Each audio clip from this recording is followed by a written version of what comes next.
Hello students, आज सभी तरफ हम ऐसा देख रहे हैं कि गणपति बप्पा का आगमन हो चुका है। सभी तरफ बहुत अच्छा माहौल है। अब जबकि हम 1.5-2 साल से कोरोना की वजह से घर में बैठे बोर हो चुके थे, और ऐसे में अगर ऐसी सिचुएशन आती है तो मन को बहुत अच्छा लगता है। तो गणपति बप्पा का जो आगमन हो चुका है उसकी वजह से हर तरफ यहाँ पे बहुत अच्छा एटमॉस्फेयर है, क्योंकि अब स्टडी करते करते आप लोग भी बहुत बोर हो जाते होंगे।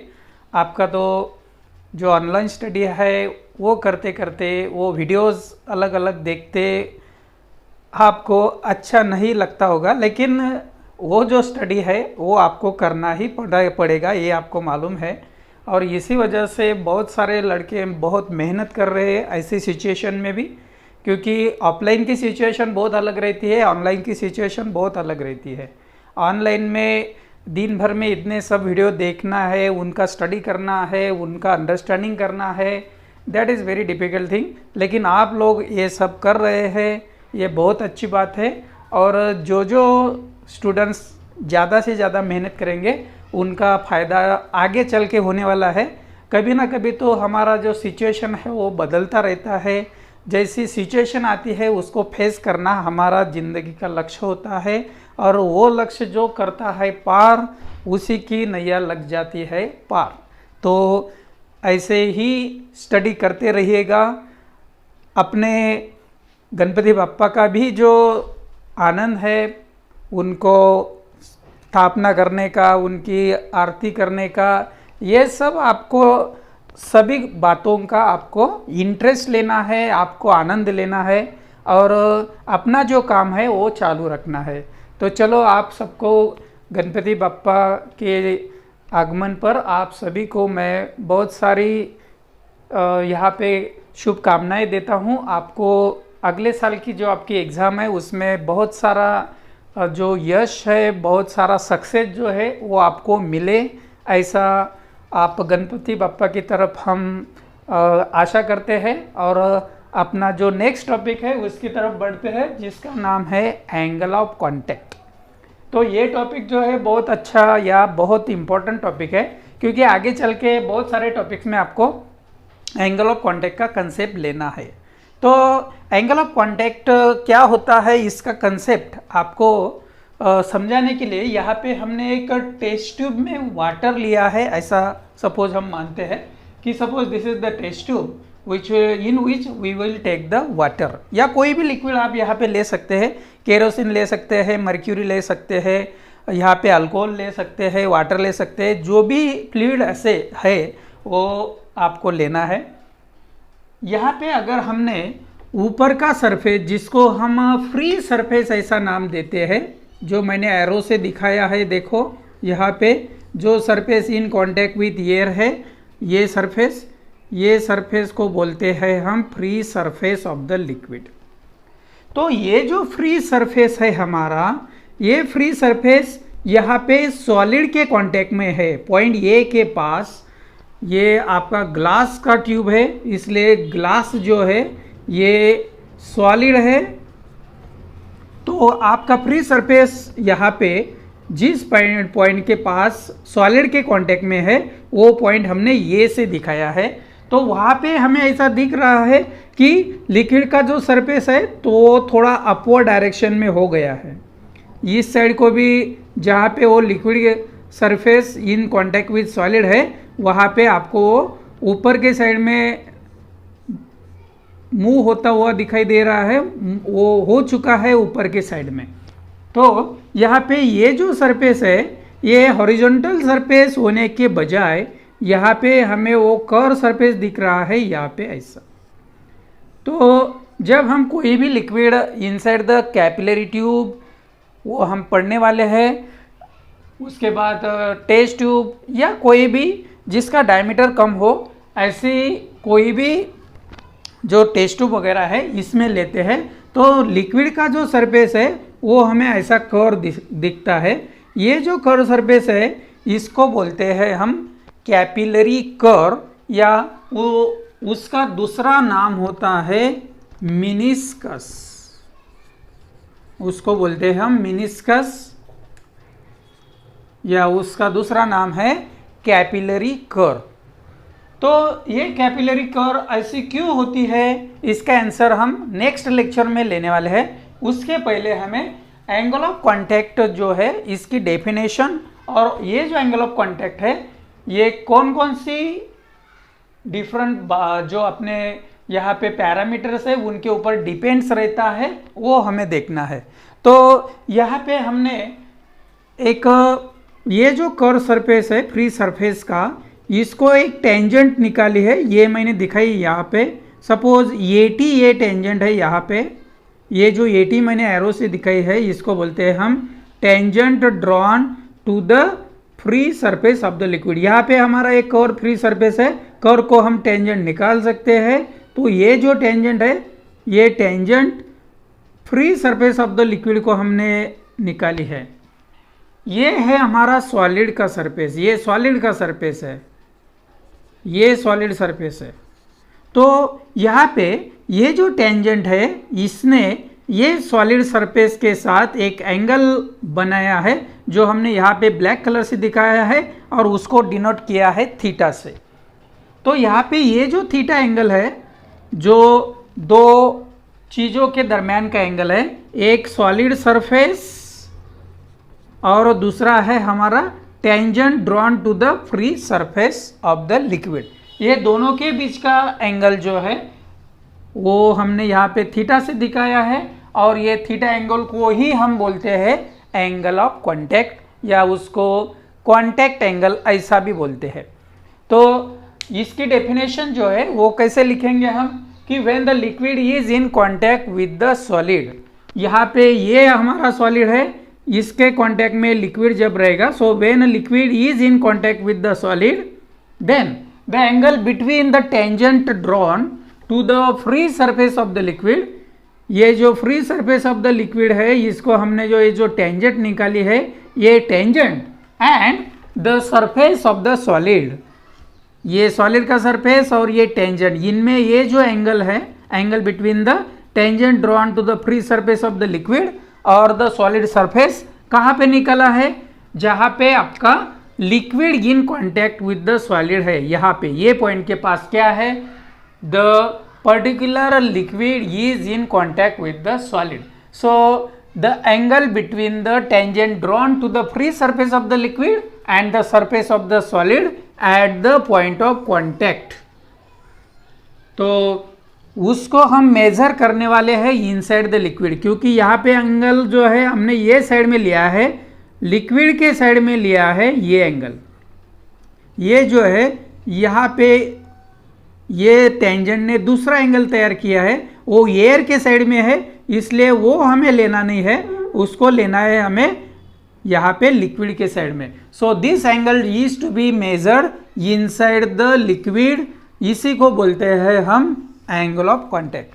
तो एंगल ऑफ कांटेक्ट की डेफिनेशन मैं कैसे लिख सकता हूँ, when the liquid is in contact with the solid, जब लिक्विड ये सॉलिड के कांटेक्ट में रहता है तब the angle between the tangent drawn to the free surface of the liquid, जो free surface of the liquid को हम tangent निकालते हैं, वो tangent and the solid surface, और solid surface कहाँ पे लेना है ये एंगल, जहाँ पे दोनों, that means when liquid is in contact with the solid at that particular point. So at the point of contact, then this angle is to be measured inside the liquid side, that time such a type of angle is called as the angle of contact. So when the liquid is in contact with the solid, the angle between the tangent drawn to the free surface of the liquid and the surface of the solid at the point of contact measured inside the liquid is nothing but the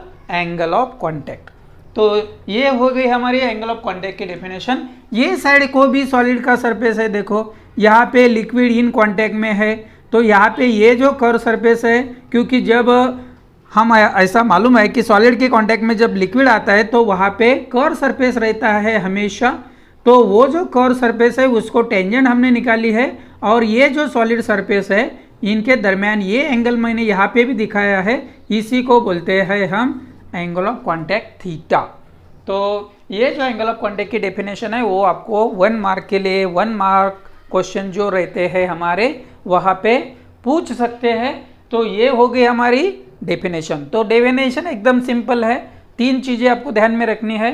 पहला तो when liquid is in contact with the solid, ये बात। उसके बाद लिखना है angle between the tangent drawn to the free surface of the liquid and the surface of the solid. कहाँ पे लेना है angle? At the point of contact is nothing but and which is to be measured inside the liquid side is called as the angle of contact. तो आप 2-3 बार ऐसे पढ़ेंगे और understanding करने की कोशिश करेंगे तो आप ये जो डेफिनेशन है वो तैयार कर सकते हैं, वो आपको ध्यान में रख सकते हैं, ऐसा मुझे लगता है। तो ये हो गई हमारी definition of angle of contact. इसके बाद ये जो एंगल ऑफ कांटेक्ट है उसकी कुछ कैरेक्टरिस्टिक्स है, एंगल ऑफ कांटेक्ट कौन से चीज़ों के ऊपर डिपेंड करता है, वो दोनों बातें हम एक ही क्वेश्चन में लेने वाले हैं। तो नेक्स्ट टॉपिक है हमारा characteristics of angle of contact. तो एंगल ऑफ कांटेक्ट की कौन कौन सी कैरेक्टरिस्टिक्स है वो हम देखते हैं अभी। पहली जो कैरेक्टरिस्टिक्स है वो ऐसी है, for the given pair of liquid and solid. क्योंकि यहाँ पे एंगल ऑफ कांटेक्ट कब बनने वाला है? जब सॉलिड और लिक्विड ये दोनों इन कांटेक्ट में रहेंगे। तो जो पेयर आप लेंगे, क्योंकि अलग अलग टाइप के पेयर आपको लेने पड़ेंगे, एक सॉलिड सरफेस और एक लिक्विड सरफेस। इसमें ग्लास में प्योर वाटर ले सकते हैं आप, ग्लास में आप कौन सा भी लिक्विड ले सकते हैं, वाटर के बजाय वहाँ पे केरोसिन ले सकते हैं, मर्क्यूरी ले सकते हैं। ग्लास के बजाय दूसरा कौन सा भी सॉलिड सरफेस ले सकते हैं। तो कौन सी भी जो पेयर है लिक्विड और सॉलिड की, वहाँ पे एंगल ऑफ कांटेक्ट जो है थीटा वो हमेशा कांस्टेंट रहता है। So angle of contact theta is constant for given pair of, जो पेयर ऑफ लिक्विड और सॉलिड है आपकी, इसके लिए जो एंगल ऑफ कांटेक्ट होता है वो हमेशा कांस्टेंट रहता है। अगर आपने सॉलिड के जगह पे लिया glass, pure glass that means clean glass surface लिया और उसमें प्योर वाटर डाल दिया, तो वहाँ पे जो एंगल ऑफ कांटेक्ट रहेगा उसकी वैल्यू रहेगी 0।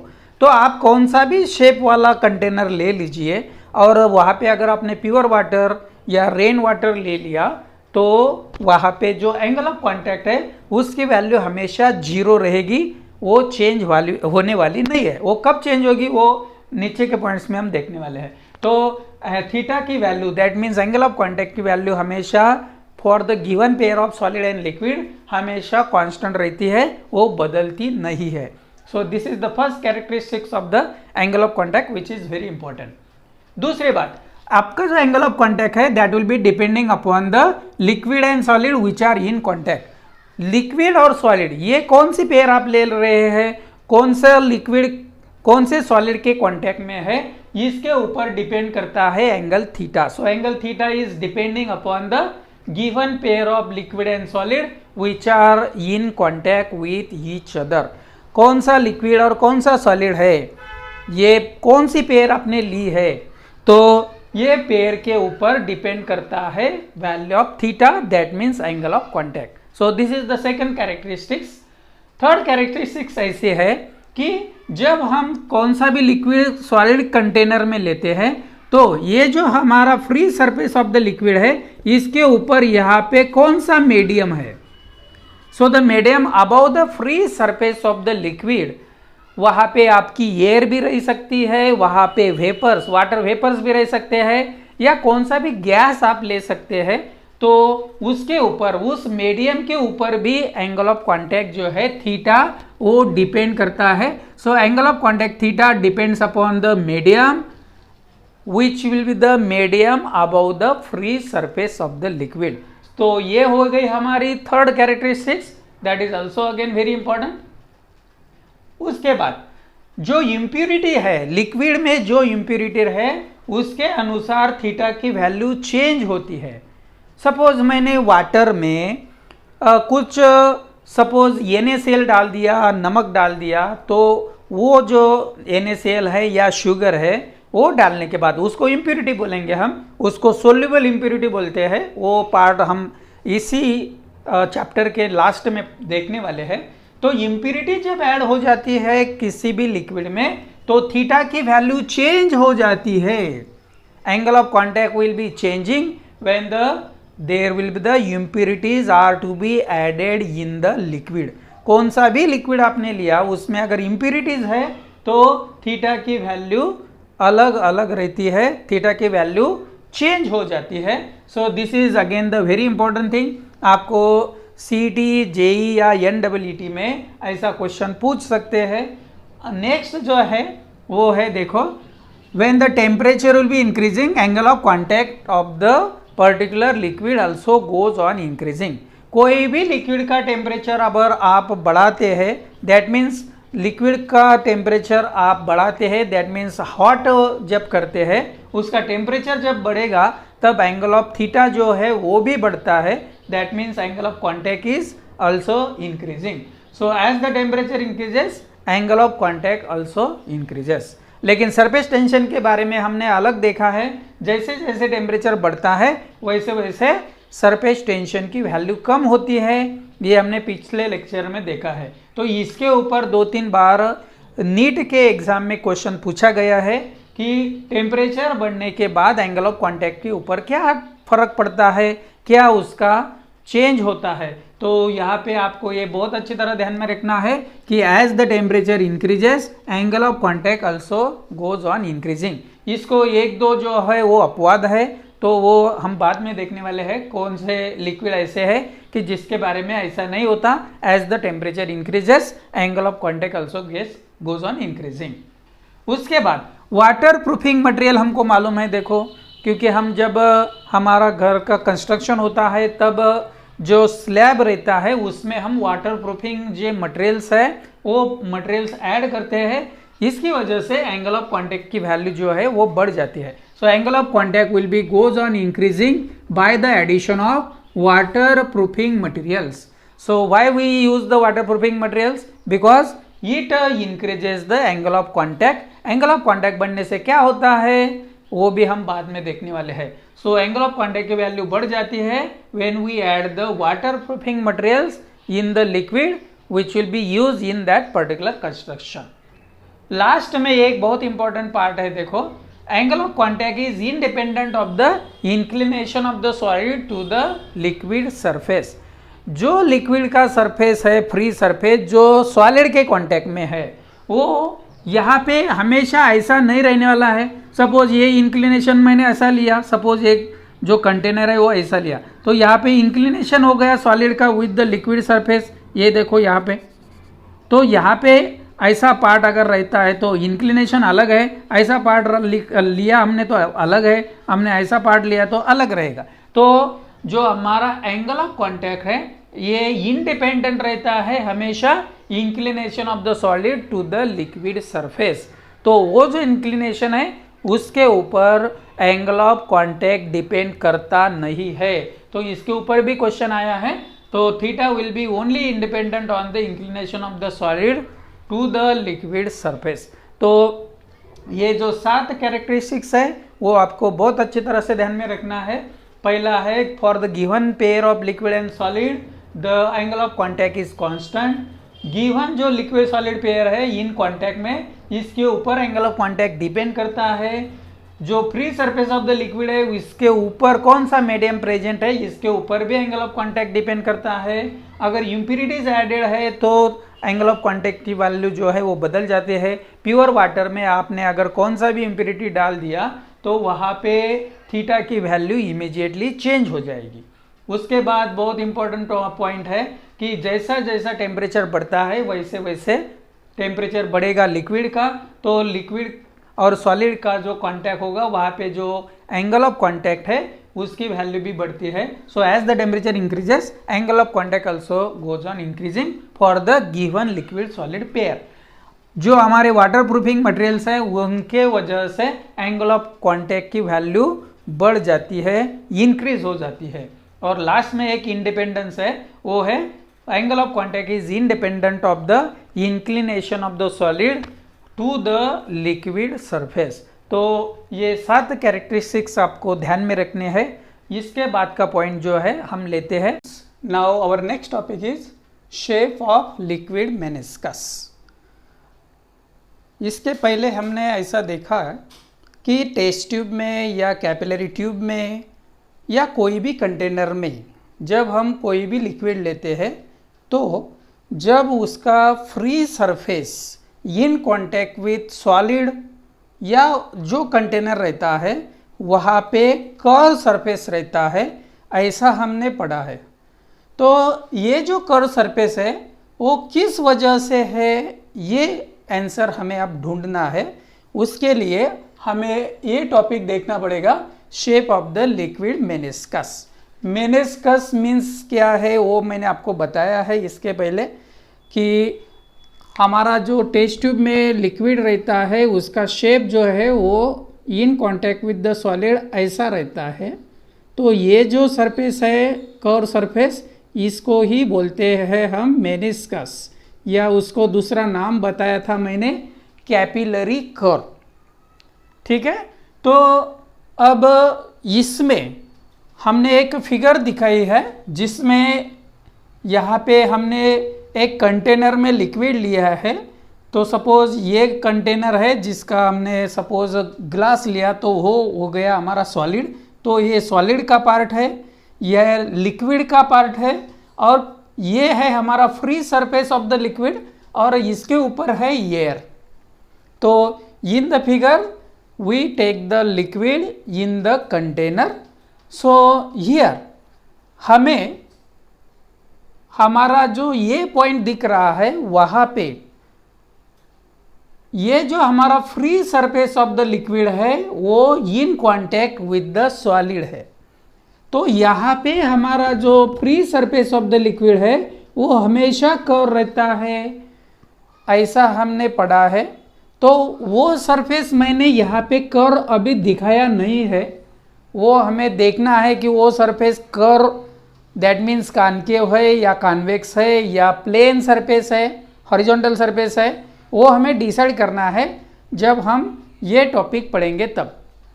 तो इसमें मैंने ऐसा बताया आपको कि जब free surface of the liquid in contact with the solid रहता है तब यहाँ पे कर्व सरफेस रहता है।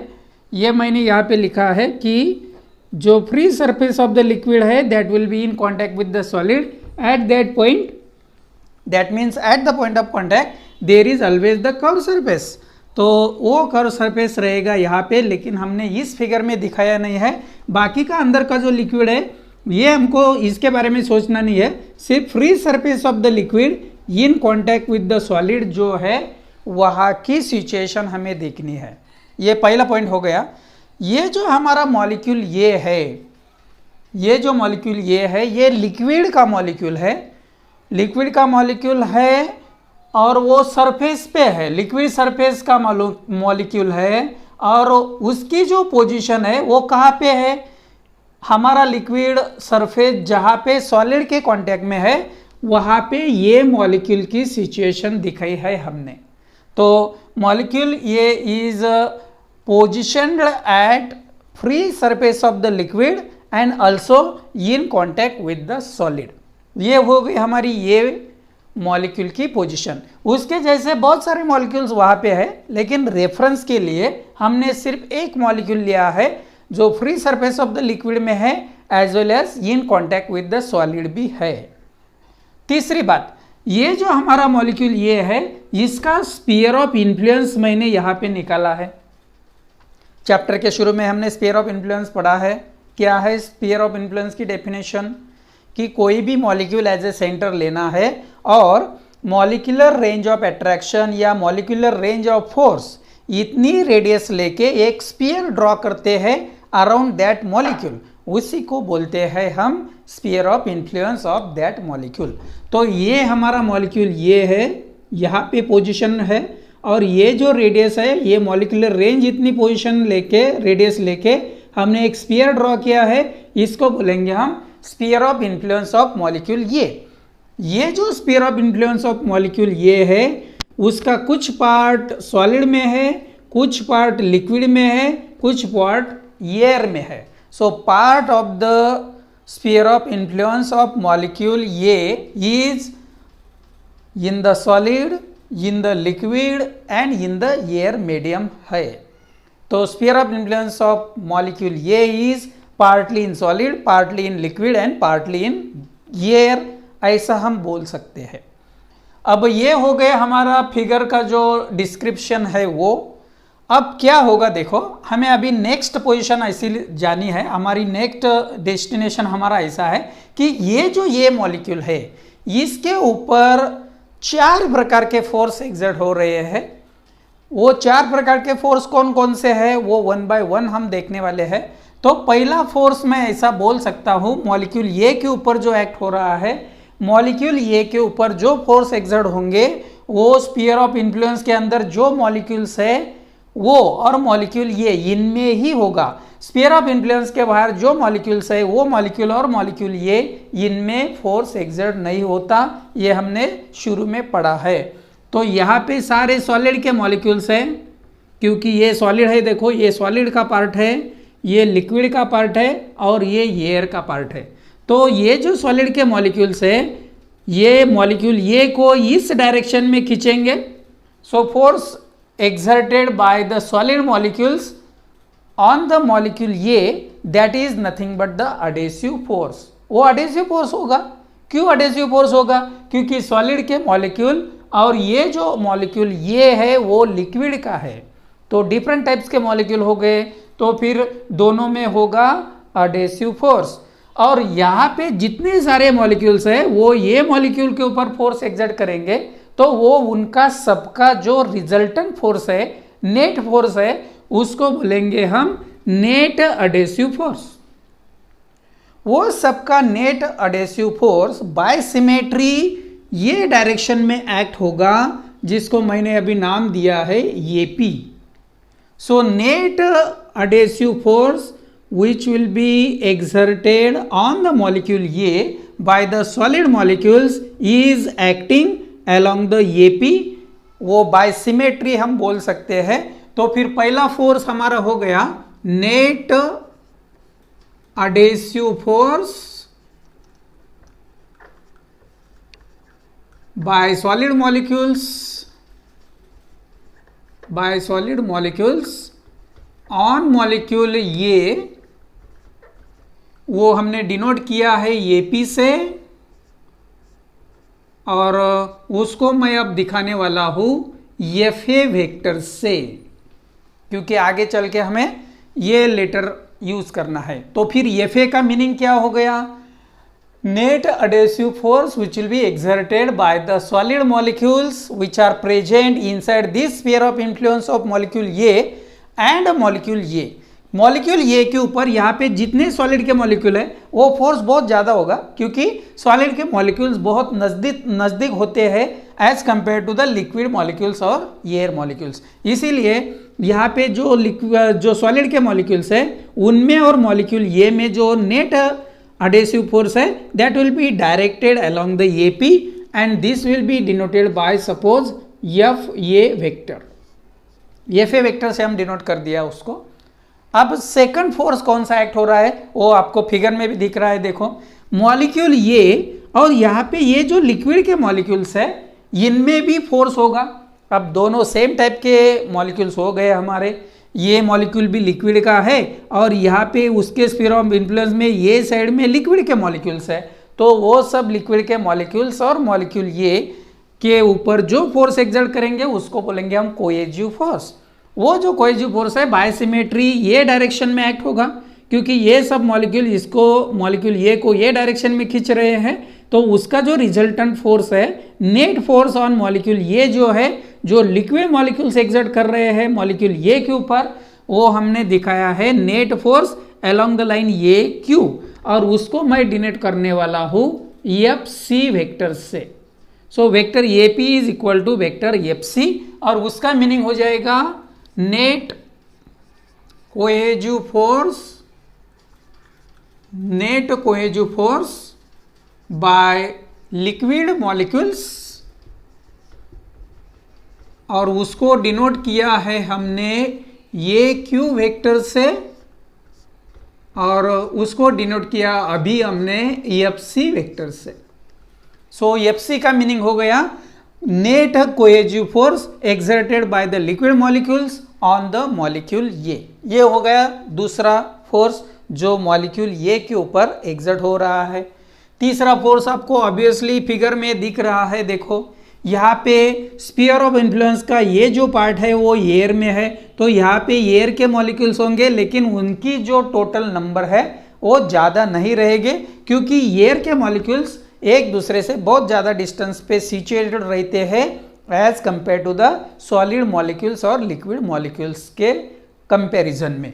तो ये जो एयर मॉलिक्यूल्स है ये मॉलिक्यूल ये के ऊपर फोर्स एक्सर्ट करेंगे, तो एयर के मॉलिक्यूल और ये मॉलिक्यूल ये लिक्विड का है, इसलिए वो जो फोर्स रहेगा वो रिजल्टेंट फोर्स सभी एयर मॉलिक्यूल्स ने जो अप्लाई किया है मॉलिक्यूल ये के ऊपर उसको बोलूंगा मैं resultant adhesive force by air molecules. जो मॉलिक्यूल ये के ऊपर फोर्स एक्सर्ट कर रहे हैं, लेकिन एयर के मॉलिक्यूल्स की जो टोटल नंबर है वो कम होने की वजह से ये जो रिजल्टेंट एडहेसिव फोर्स है मॉलिक्यूल ये के ऊपर एक्ट होने वाला दैट इज वेरी स्मॉल, उसकी वैल्यू बहुत स्मॉल रहेगी और इसकी वजह से हम ये फोर्स को निग्लिजिबल कंसीडर करने वाले हैं क्योंकि ये जो दोनों ऊपर के फोर्स है ये फोर्सेस की कीमत बहुत ज़्यादा रहेगी, एफ ए और एफ सी की कीमत बहुत ज़्यादा रहेगी, वैल्यू बहुत ज़्यादा रहेगी एज कंपेयर टू द ये जो फोर्स है हमारा resultant adhesive force by the air molecules on which this particular molecules are exerting the force that is molecule A. तो मॉलिक्यूल ए के ऊपर जो एयर के मॉलिक्यूल्स फोर्स एक्सर्ट कर रहे हैं that value is very small, so due to which we can neglect that force which is resultant adhesive force by the air molecules on molecule A। और last जो 4 number का force exert हो रहा है molecule A के ऊपर वो है gravitational force. Gravitational force act होगा मॉलिक्यूल A के ऊपर, इसको हम वेट ऑफ मॉलिक्यूल ये भी बोल सकते हैं, वेट ऑफ मॉलिक्यूल ये भी बोल सकते हैं। उसको सपोज m जो है वो मास ऑफ द मॉलिक्यूल ये है, उसको g से डिनोट किया, g से मल्टीप्लाई किया तो mg हो जाएगा, उसको बोलेंगे हम वेट ऑफ द मॉलिक्यूल ये। और ये वेट ऑफ द मॉलिक्यूल ये जो है इसी को बोलते हैं हम gravitational force which will be exerted on the molecule ये। लेकिन मॉलिक्यूल ये का जो वेट है that is very very small as compare to again F A and F C. इसकी वजह से ये जो फोर्स है इसको भी हम निग्लेक्ट करने वाले हैं क्योंकि ये फोर्स कहाँ पे एक्ट होगा, ये फोर्स सपोज ये हमारा मॉलिक्यूल ये है इसके ऊपर वर्टिकली डाउनवर्ड डायरेक्शन में एक्ट होगा। मॉलिक्यूल ये के ऊपर जो वेट है जो ग्रेविटेशनल फोर्स है जो एक्ट हो रहा है that will be acting in the vertically downward direction, जिसको हम वेट ऑफ द मॉलिक्यूल ये भी बोल सकते हैं। Gravitational force exerted on molecule ये ऐसा भी बोल सकते हैं। तो ये जो ग्रेविटेशनल फोर्स है जिसको हम वेट ऑफ द मॉलिक्यूल ये भी बोल सकते हैं that is again a very small, क्योंकि ये जो मॉलिक्यूल है इसकी वैल्यू बहुत स्मॉल है, इसलिए ये भी फोर्स हम निग्लिजिबल कंसिडर करेंगे as compare to the F A and F C. तो टोटल 4 फोर्सेस एक्सर्ट हो रहे हैं मॉलिक्यूल ए के ऊपर, लेकिन इसमें से ये जो 2 फोर्सेस है as compare to these 2 forces that are very very small, their value is very small, so we can neglect these 2 forces. तो फिर अब मॉलिक्यूल ए के ऊपर जो फोर्सेस एक्ट हो रहे हैं वो है एफ ए और दूसरा है एफ सी। तो एफ ए जो है वो हमारे जो सॉलिड के मॉलिक्यूल्स है उन्होंने एक्सर्ट किया हुआ फोर्स है। तो यहाँ पे सॉलिड कौन सा है इसके ऊपर ये फोर्स डिपेंड करेगा।